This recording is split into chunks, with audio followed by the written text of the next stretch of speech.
Around 15 summers ago, I was backpacking in the Rogue River Scenic Area in southern Oregon. This area, which is heavily forested with mixed fir forests and mountainous terrain, requires caution and preparedness. The backpacking route follows the Rogue River and features steep cliffs and high elevations, with the river churning below. Although people frequently raft on the river, one misstep could be fatal with a backpack on. I encountered a variety of wildlife, including ospreys, eagles, deer, and river otters. Unfortunately, ticks were also plentiful. While camping with my parents and brother on a sandbar, we heard a small plane taking off in the morning. We finished breakfast, packed up, and continued on our way. Approximately 15 minutes later, we rounded a bend and spotted a burning plane across the river. Despite being only 100 feet away, it was impossible to reach due to two sets of cliffs and a dangerous section of the river. We could see debris scattered about and the body of a man lying face down near a rock. It was clear that he had been thrown out of the plane and did not attempt to grab onto anything. The rest of the plane was engulfed in flames, and no one else was visible. We immediately realized that we were the first responders on the scene. My brother and I ran as fast as we could back upstream towards the lodge, while my parents stayed behind. Despite being a poor runner, I pushed myself to my limits, gasping for air and praying to become fitter so that I would never have to experience such physical failure again. We encountered some rafters and asked if they had a radio or transmitter, but they did not. We informed them of what had occurred and kept moving. Soon after, we encountered a group of people running down the trail towards the crash site, including the lodge owners and a volunteer ranger. My parents had informed them of the situation, and they were distraught, having known the pilot. The sheriff's boat was en route from Gold Beach, and there was nothing more that we could do. We departed from the site and hiked down the trail. Later, we discovered that a volunteer ranger had seen the plane go down and contacted the sheriff. Both the sheriff and the rafters who had climbed the opposite cliff arrived at the scene. However, there was nothing that they could do. It was later determined that the pilot had clipped a tree with the wing of his plane during takeoff.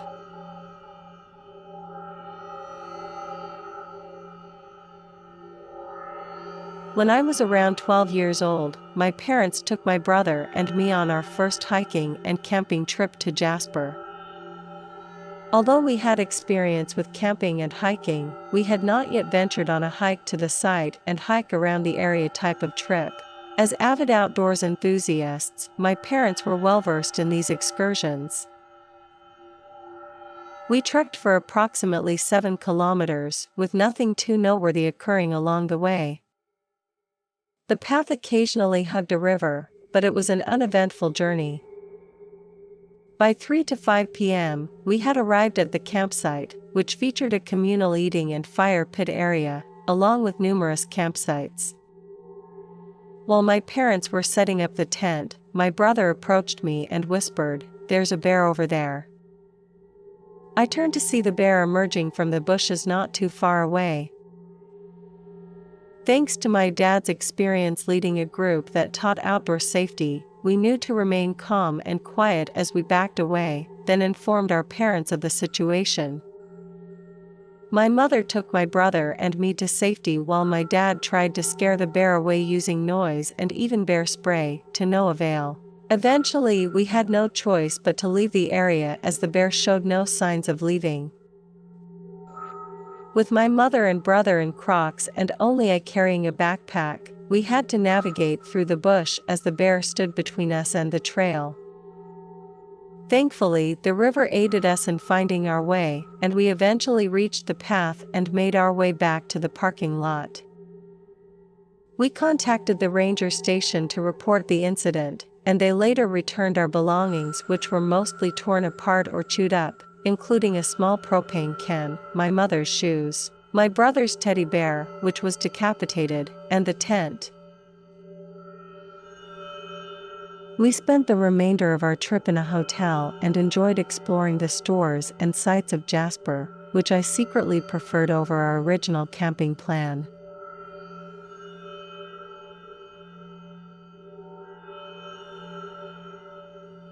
This may not be scary to a lot of you, but it was to me. After backpacking once, I can say there are some things you just can't know until you try it. Let me tell you my story. I was backpacking in the Rockies in Colorado with a small group of guys, including my best friend. Our first camping spot was a beautiful aspen grove near a pond, nestled at the foot of some 14-footers. Late at night, my friend and I decided to get water from the pond and filter it for the next day. It wasn't far, but in the pitch-black darkness, the trees covering our tents made it impossible to see the pond. Armed with headlamps, we walked down the gravel path we'd taken several times the day before.